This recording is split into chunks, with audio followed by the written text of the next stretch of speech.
नमस्कार, जोहार। आप देख रहे हैं बिटर ट्रूथ। भारत के सबसे बड़े राज्य, जी हाँ, भारत के सबसे बड़े राज्य राजस्थान में चुनाव होने वाले हैं। अब कुछ ही महीनों में सारा चीज क्लियर हो जाएगा, किसकी सत्ता रहेगी, किसकी सत्ता जाएगी या किसकी सत्ता आएगी।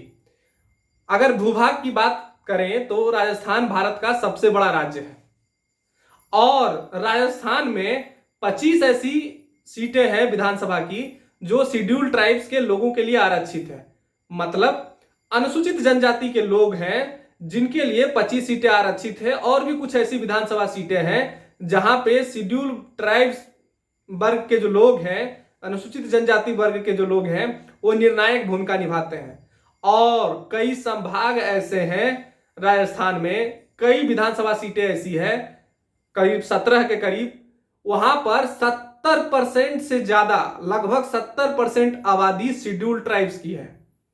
और 100 के करीब सीटें अगर जीत लिए तो राजस्थान में आपकी सत्ता बन आ जाएगी।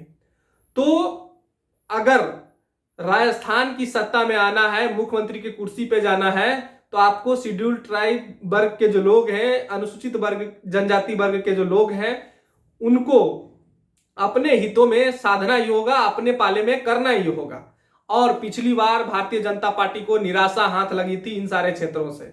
आदिवासी कितने महत्वपूर्ण हैं इसके बारे में मैं पहले कुछ इंट्रोडक्शन दे चुका। अब थोड़ा मैं और बता दूं।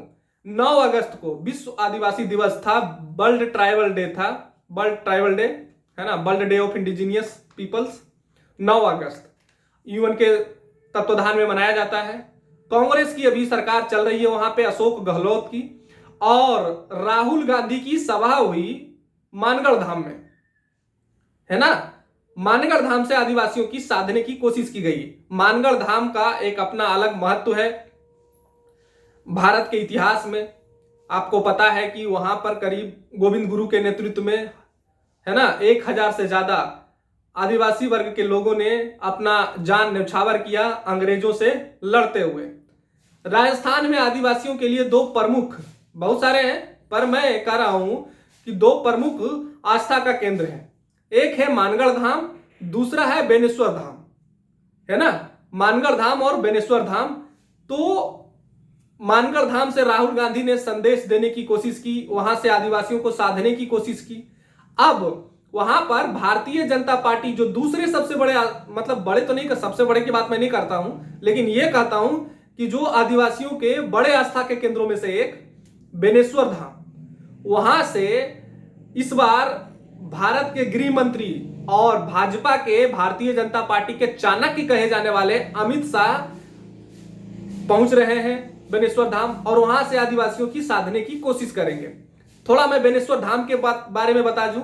बेनेश्वर धाम राजस्थान के बांगड़, है ना, बांगड़ में स्थित है। और बेनेश्वर धाम 3 नदियों के संगम पे बना, है ना, केंद्र में एक टापू है और आदिवासियों के लिए पवित्र स्थल है, तीर्थ स्थल है। यहाँ पे मेला लगता है, हजारों की संख्या में आदिवासी जुटते हैं जब ये मेला लगता है।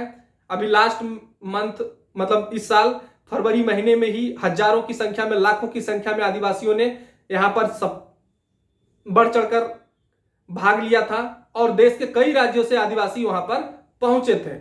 3 नदियों के संगम पे एक टापू है ना, बेनेश्वर धाम, जहां पे सोम, माही और जाखम, इन तीनों नदी मिलती है और यहां पर मेला लगता है।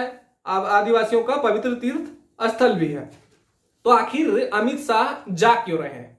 तो पहले तो बात क्लियर हो गई कि कोई नहीं चाहेगा कि आदिवासी हमसे छिटके। अगर राजस्थान के सत्ता में आपको रहना है तो आदिवासी वर्ग के लोगों को सपोर्ट लेना ही होगा। तो आदिवासी बहुत निर्णायक भूमिका में है, यह बात भी सच है।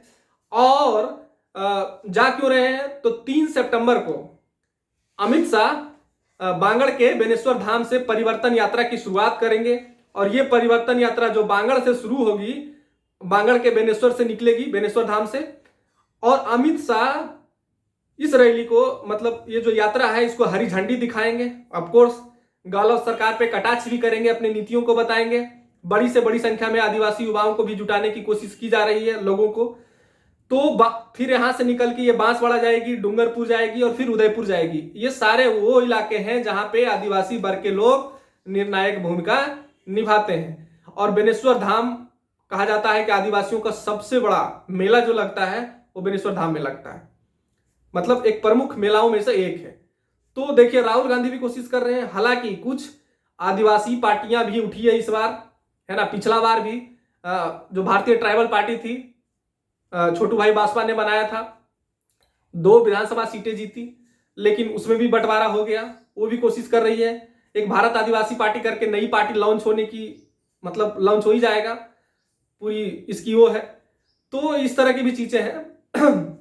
राजस्थान में जैसे जैसे चुनाव आएंगे अभी और भी बहुत सारी चीजों को देखने को मिलेगा, बहुत सारी चीजों को समझने को मिलेगा, और मैं आपको इस तरह का वीडियो लाके देता रहूंगा। जो भी मेरे को देख रहे हैं बहुत बहुत धन्यवाद। चैनल को सब्सक्राइब करिए, लाइक करिए, शेयर करिए। आपको ये इन्फॉर्मेशन कैसा लगा कमेंट करके जरूर बताइए। जय हिंद, जय भारत, जोहार, धन्यवाद।